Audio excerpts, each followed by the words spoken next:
देखो, आपके पास 2000 का नोट था। सपोज करो आपके पास पहले कभी 2000 का नोट था, पैसा वो कहीं आपने रख दिया, गुम हो गया, खो गया, या कहीं आपसे खर्च हो गया जिसके बारे में आपको पता ही नहीं चला। तो होता क्या है कि 2000 का चूँकि नोट था, बहुत बड़ी रकम थी, तो आप सोचते रहते थे कहाँ गया मेरा पैसा कहाँ गया, और आपको चैन नहीं होता जब तक कि आप उस पैसे को खोज ना लो, या कभी कभी वो पैसा गुम भी हो जाता तो आपके मन में क्या रहती थी, मलाल रहती थी, अरे मेरा 2000 का नोट कहीं गुम हो गया। और वहीं पे देखो कहीं 1 रुपया, 2 रुपया, 5 रुपये का सिक्का गिरता है तो आप इतना तत्परता से खोजते हो नहीं। आप सुबह काम वाली आती हैं, दीदी आती हैं, आंटी आती हैं, क्या बोलते हो, झाड़ू करके निकाल देना। और वो भी आपको क्या जवाब देती है, दीदी जब सोफ़ा सरकाओगे, जब टेबल सरकाओगे तो अपने आप मिल जाएगा। उसको भी इंटरेस्ट नहीं आता है कि आपके लिए वो भी उतना मेहनत करे। कहने का तात्पर्य क्या है ना, कि चूँकि 2000 की, 500 की, 1000 की जो नोट होती थी, या सोने का ही कोई आइटम होता है, वो बहुत कॉस्टली होता है, मूल्यवान होता है, तो हमारे चित्त की शांति चली जाती है जब तक कि हम उस चीज़ को, उस पैसे को ना खोज लें। लेकिन जो छोटा सिक्का होता है, कॉइन होता है, उसकी वैल्यू कम होती है। ये चीज़ें ना लाइफ की बहुत बड़ी शिक्षा देती है। हम पैसा के प्रति तो तत्पर रहते हैं, लेकिन क्या जीवन के प्रति इतनी तत्परता रखते हैं? लाइफ में भी यही लॉ अप्लाई करो। उन बातों को ढो जो आपके लिए मूल्यवान है। जो चीज़ें बेकार हैं, वाहियात हैं, हम उसी को दिमाग में ढोते रहते हैं। हम करते क्या है कि पैसा में तो बहुत सचेत रहते हैं, ठीक है, कि ये पैसा मूल्यवान है, सोना का आइटम, चांदी का आइटम बहुत मूल्यवान है, कहीं गुम हो गया तो हम तब तक खोजते रहते जब तक मिल ना जाए। अपनी शांति भी कभी कभी खो देते हैं, और जीवन में अशांति वाली चीज़ को दिमाग में ढोते रहते हैं। जो चीज़ें मेरे मतलब का नहीं, मेरे काम का नहीं, जो आदमी बेकार है, वाहियात है, फिजूल बात बोलने के लिए आया है, उसके बातों को क्यों दिमाग में ढोते रहे? अच्छी बातों को दिमाग में ढो, मूल्यवान बातों को ढो, मूल्यवान सोच को ढो, ताकि आपका लाइफ जो है मीनिंगफुल बन सके। और सबसे बड़ी बात आप देखोगे, जिस समाज, परिवार, परिवेश में रहते हो ना, कुछ लोगों का अवतरण ही इसी काम के लिए हुआ है, बेकार की बात बोलने के लिए, ठीक है।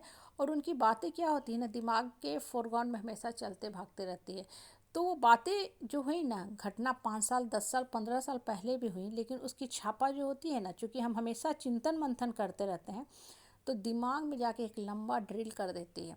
अब वो इतना लंबा ड्रिल हुई है कि हमेशा ही हमेशा आपको वो घटना जो होती है याद आती रहती है। और आप अपना वो जो माइंड का सीडी है ना, उसमें बजा बजा के बार बार सुनते रहते हो, और आपको वो पेन जो है ना आज भी उतनी ही लगती है।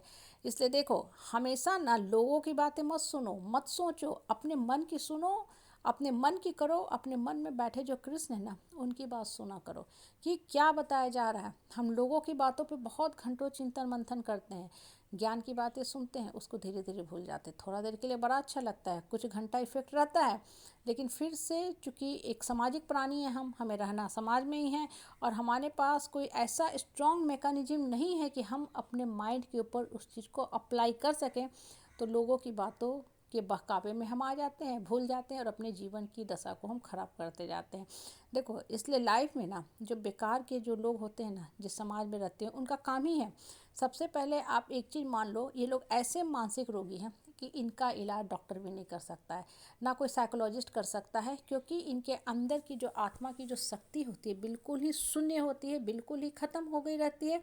इसलिए ऐसे लोगों को कोई भी उठा नहीं सकता। ऐसे लोगों की इनफैक्ट आत्मा से कृष्ण भी छोड़ के चले गए होते हैं, कि इस बेकार के वाहियात के लोगों को अगर हम उलझे रहेंगे तो हमारा जग का विनाश हो जाएगा, ठीक है। अब ऐसे समझो, क्लास में ना टीचर होती है, एग्ज़ाम चलता रहता है, तो बहुत बार बहुत बच्चों को देखोगे ना, ताका झाकी करते हैं, छोटा मोटा चुटका चुटकी लेके बैठते हैं, तो टीचर इग्नोर कर देती है। क्यों टीचर इग्नोर कर देती है? टीचर को पता है कि एक बच्चे को, जिसको मुश्किल से पास नंबर लाना है, चुटका लेकर के, ताका झाकी करके, उसके लिए हम पूरे क्लास को नहीं डिस्टर्ब करेंगे। पूरे क्लास में ऐसे ऐसे बच्चे हैं जो 100 में 100 लाने वाले हैं, 98, 99, 98, 99, 100 में 100 लाने वाले बच्चे हैं। उससे क्लास का परफॉर्मेंस जज होगा, ना कि एक बच्चे के चुटका लेके बैठने से या ताका झाकी करने से। इसलिए टीचर भी ऐसे बच्चों को इग्नोर करके साइड कर देती है कि भाई कोई बात नहीं, तुम ताका झाकी करते रहो, ऐसे भी तुम्हें मुश्किल से 24-25 या पास नंबर ही लाने हैं। कहने का मतलब क्या होता है ना, छोटी चीज़ों को इग्नोर करते चलो, साइड करते चलो, तभी लाइफ आपको सुंदर और ब्यूटीफुल लगेगा। समस्या का अंत कभी नहीं होता है, सोच का अंत होता है। जब गलत सोच को अंत कर दोगे, ख़त्म कर दोगे ना, तो जीवन की समस्या अपने आप ख़त्म हो जाएगी, और यही जीवन है आपको बहुत सुंदर, बहुत अट्रैक्टिव, बहुत मीनिंगफुल लगने लगेगा। और आप खुद में फील करोगे कि हम पंछी की तरह हल्का हो गए हैं, लाइट हो गए हैं, आकाश बोल रहे हैं, क्योंकि मेरी सोच सुंदर हो गई है।